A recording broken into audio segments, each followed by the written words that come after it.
అనంతమైన స్తుతిగానమా, అద్భుతమైన నీ ఆదరణే ఆశ్రయమైన నీ సంరక్షణయే నన్ను నీడగా వెంటాడెను, నే ఆలయగా నడిపించెను.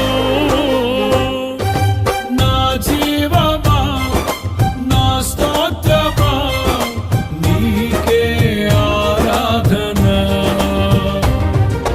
నా స్నేహము సంక్షేమము